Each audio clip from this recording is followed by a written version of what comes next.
Welcome back to Grey Cup Sunday here on TSN as we get set for the 105th. It's the Calgary Stampeders. It is the Toronto Argonauts. The Stamps come into this one as prohibitive favorites, just like they were last year. And we remember what happened. The Ottawa Red Blacks ended up upsetting them. You know, the last 5 teams that have won the ground game have gone on to win the Grey Cup. Alex Singleton, his job for the Calgary Stampeders is to stuff that run. He had 123 tackles this past season. He was named the most outstanding defensive player in the Canadian Football League, and he's only 23, and he's also kind of Canadian.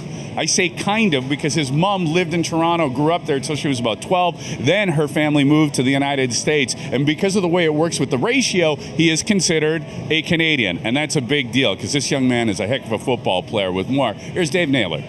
Let's go back to what I know is a bit of a painful memory for you, the Grey Cup last year.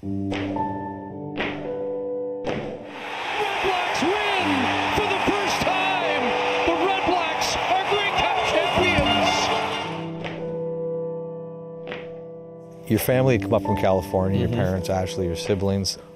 What do you remember you left the locker room going to rejoin your family? Ashley listens to what the media says. We weren't going to lose. I just knew when we lost, she would be the one person that I would not be able to look at. What was it like watching that game in the overtime at the end of the game? Do you remember? Oh, the overtime? I can't believe that we lost that overtime. I remember walking out slowly and I just, saw her just bawling. And I didn't know what to say. I just hugged her. And I couldn't look at her and I started crying, but I didn't want her to see that I was crying. Stay up, stay up, stay up. In Alex Singleton's sights is another championship opportunity. The 23-year-old is determined not to disappoint Ashley again.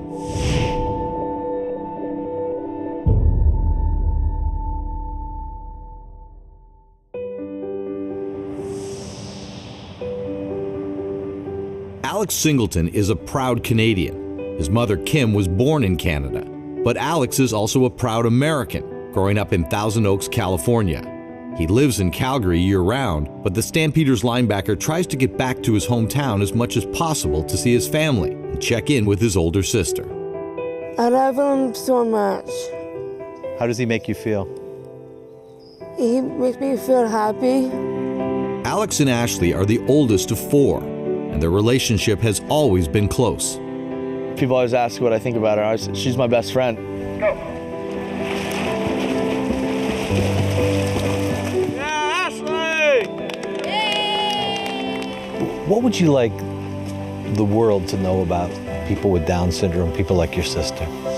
That they are exactly like everybody else. Actually, better than everybody else. They deserve the same opportunities that everybody else gets, and even more, because I think a lot of people get neglected. I have a son who competes in Special Olympics, and he has autism, but the concept for him of winning is beyond him. To what extent does she understand the idea of winning and losing? Oh, she absolutely understands winning or losing. When we're getting ready to go before we leave the house, like she talks about how she's going to win. How would you feel when you would watch her compete? Oh, like it's the world, watching, just the happiness on her face. I finished this race for my brother, Alex. I hate practice. Everybody hates practice, but Special Olympians don't. Ashley has been competing in Special Olympics for more than 15 years. She's a champion swimmer many times over in the butterfly, individual medley, and relay. What did you say?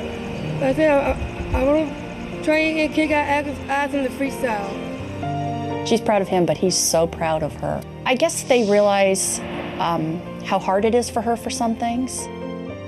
Walking, muscle coordination, talking, doing buttons up on clothing. There isn't anything that's been easy for Ashley. She's had to work hard for everything.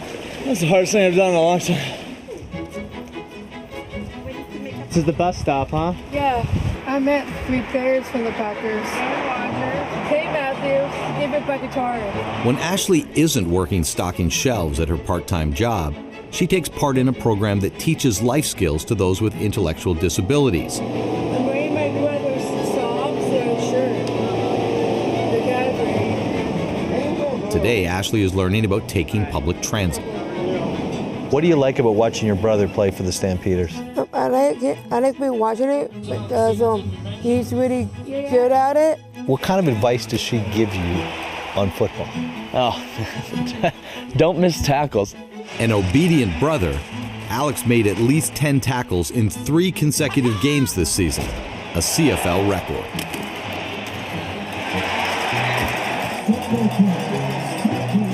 I don't think she's ever missed watching a game on TV. Growing up from 7 to 17, she didn't miss a single sporting event of mine.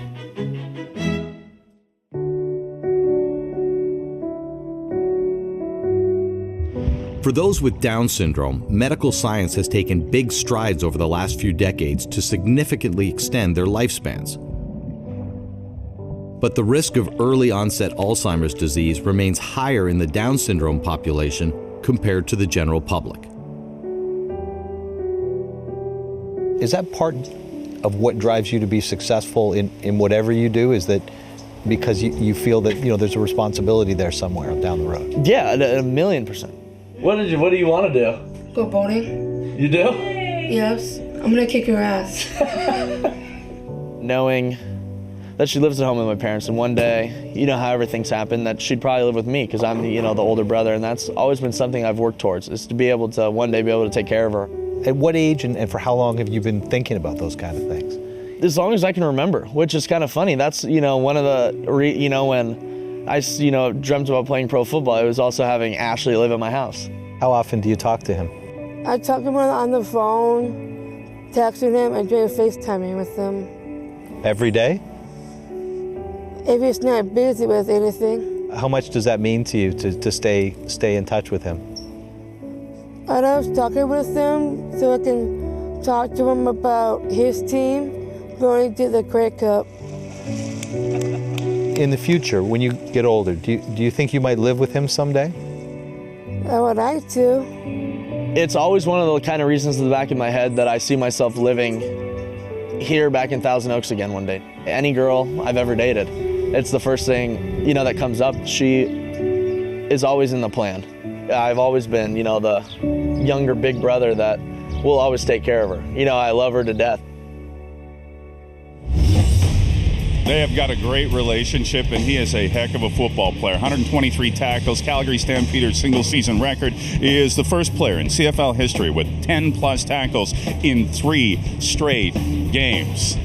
And joining us now is Smiling Hank, Henry Bruce. And you know what's kind of cool about Alex Singleton, too? He was actually on the Ottawa Red Blacks neg list. Yes. Then they found out that his mom actually grew up in Toronto until she was 12, and then she moved to the States, and so he became a Canadian. Then he had to go into the draft. And sure enough, who drafts him? The Calgary Stampeders. He's a great player. Hey, can I make an admission right off the bat? What's here? that? Last year, to be quite honest with you, I was so dismissive of your team's chances of winning the Grey Cup. I was so Calgary biased. I was sure, Hank. No, I really was. I looked, I tried to be professional. I looked at all the stats. I looked at the offense, the defense, and I'm like, there's no way. The Ottawa Red Blacks. And then it turns out to be one of the greatest Grey Cups and greatest football games that I've ever seen in my life. It's hard to believe that it was a year ago, but... You know what? You can shove it too, okay? No, I know.